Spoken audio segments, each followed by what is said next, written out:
یک دو تا شیسو مانده سلایشون فکر کنم 70. صدای شلیک گلوله همزمان با خاموشی طالبان در مورد جنگ شمال، نبردهای شدید در پنجشیر و بغلان جریان دارد. پیش داوری رهبر حزب اسلامی قبل از همه‌پرسی از مردم افغانستان. حکمتیار میگوید که نظام فدرالی در افغانستان تحقق یافتنی نیست. دروازه‌های مکاتب از شریعت اسلامی تا اسلام طالبانی، بانوان مبنی بر باز نشدن مکتب‌های دخترانه اعتراض کردند. داستان افغانستان روی میز عربستان، جو بایدن و بن سلمان در مورد افغانستان گفتگو کردند. و از دنیای فوتبال، ستاره لهستانی به بارسلونا پیوست.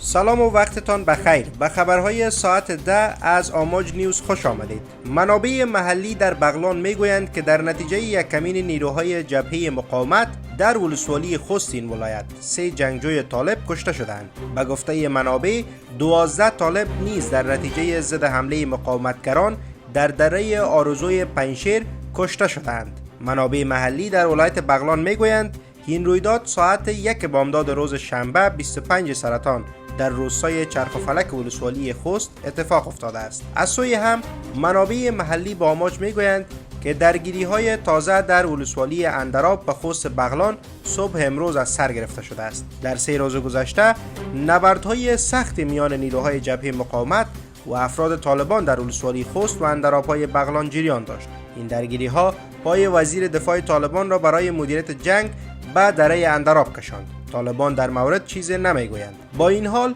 منابع محلی در پنجشیر میگویند که درگیری‌ها میان طالبان و نیروهای جبهه مقاومت در ولسوالی شتل این ولایت دوباره آغاز شده است. به روایت منابع درگیری‌ها حوالی ساعت 10 صبح امروز در دره آرزوی ولسوالی شتل آغاز شده است. منابع می‌افزایند که طالبان پیش از چاشت امروز که قصد حمله بر مواضع مقاومتگران در دره آرزوی ولسوالی شتل را داشتند، با کمین نیروهای این جبهه روبرو شدند که در نتیجه آن 12 جنگجوی طالب کشته و 9 تن دیگرشان زخمی شدند. در همین حال نورالله نورخیل خسروی فرمانده قرارگاه نیروهای جبهه مقاومت در دشت ریوت در درگیری با طالبان در ولسوالی پریان این ولایت جان باخته است. او هنگامی که با زیردستانش از قرارگاه دشت ریوت به طرف ولسوالی پریان در حرکت بود، با کمین نیروهای طالبان مواجه شده است. ساعت 10 بجه درگیری بالای ما و شدت جریان داره. دیگه بعدش من تلفات زیاد وارد شده. تا فعلا هم درگیری ادامه داره. دشمن رو به سقوط است. جسدهایشان افتیده. هیچ تشویشی نداشته باشند. انشالله که مبارزین شما کمرش بسته است. انشالله که رو به شکست هستند. 4 جسدشان همیشه افتیده. انشالله هیچ کاری کرده نمیتونه. از چند استقامتی که برآمد بچهای ما به عقب زدشان یا میخواین که جسدهای خود این گروه وحشی بکشن. گلبدین حکمتیار رهبر حزب اسلامی در خطبه نماز جمعه 24 سرطان در کابل به صحبت‌های اخیر نماینده پیشین امریکا در امور افغانستان واکنش نشان داد و گفت خواب و خیال فدرالیسم در افغانستان هرگز تحقق نخواهد یافت. نماینده پیشین امریکا در امور افغانستان گفته بود نظام فدرالی به توسعه افغانستان کمک می‌کند.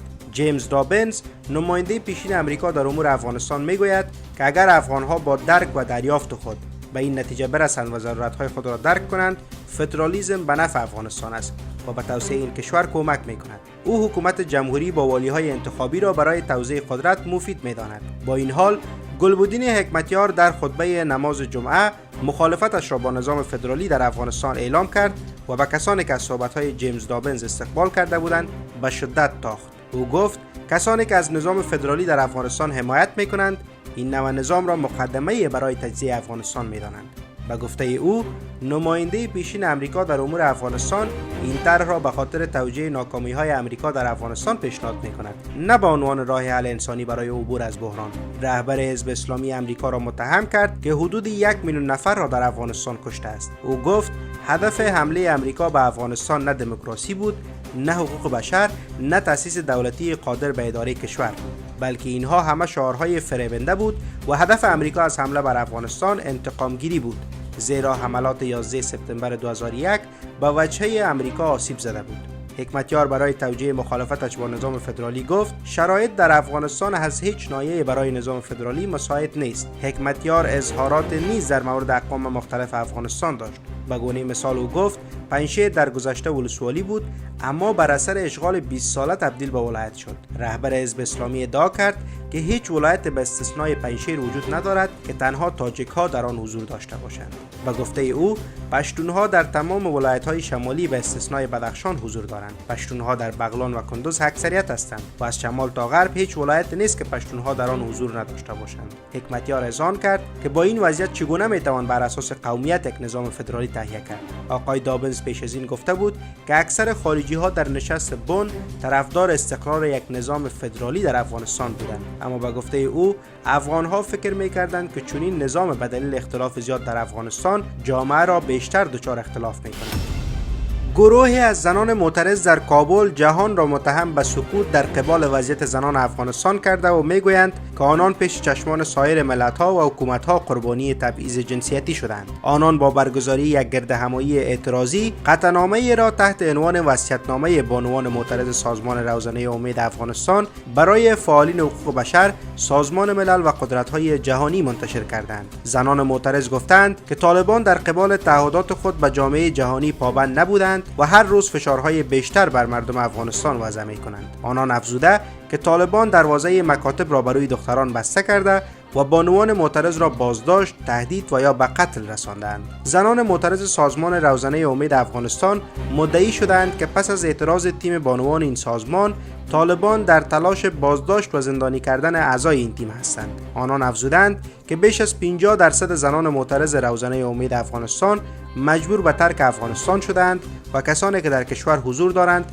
مخفیانه و با ترس زندگی می کنند. زنان معترض گفتند آخرین پیام ما به جهان این است که سکوت شرم‌آور شما در قبال زنان افغان و مردم بی‌دفاع این کشور ثبت تاریخ سیاسی جهان خواهد شد و نسل بعدی این سکوت را مطالعه خواهد نمود. آنان اضافه کردند که جهان به جای فشارهای سیاسی و دیپلماتیک بر طالبان نرمش به کار گرفته و حتی تعداد از کشورها به گونه غیر رسمی این گروه را به رسمیت شناخته است. طالبان در کنار محدودیت بر اشتغال زنان با گذشت بیش از 300 روز مکاتب را برای دختران بالاتر از صنف ششم مسدود نگه داشته و با وجود وعده‌های مکرر تا اکنون به بازگشایی مکاتب دخترانه اقدام نکردند. بیشتر از 300 روز مانع شدن دختران از آگاهی این خیلی سنگین است، طاقت فرساست. اصلا این یعنی چی؟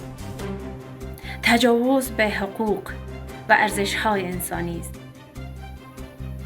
حذف آگاهی زندگی است. کاخ سفید اعلام کرده است که جو بایدن رئیس جمهور ایالات متحده آمریکا همراه با محمد بن سلمان ولیعهد عربستان سعودی در مورد حقوق زنان و دختران افغانستان گفتگو کرده است. بر اساس اعلامیه کاخ سفید، رئیس جمهور آمریکا در دیدار با آقای سلمان درباره حقوق زنان و دختران افغانستان برای برخورداری از حق کار و تحصیل گفتگو کرده است. دو طرف بر اهمیت تداوم ارائه کمک‌های بشردوستانه به کابل و ضرورت حمایت از امنیت افغانستان و مقابله با تهدید تروریست‌های مستقر در این کشور تاکید کردند. در این بیانیه مشترک آنان همچنان بر سر مسائل مبارزه با تروریسم، افراطگرایی، مقابله با دو گروه القاعده و داعش، مبارزه با تبلیغات افراطگرایان و قطع کانال‌های تامین مالی تروریسم نیز گفتگو کردند. در بخشی از اعلامیه کاخ سفید آمده است که عربستان و ایالات متحده همچنین از موفقیت ائتلاف بین‌المللی در زمینه شکست داعش ابراز خرسندی کرده و بر تلاش مداوم آن برای بازگرداندن بازمانده‌های داعش و خانواده‌های آنان به کشورهای اصلیشان تاکید شده است.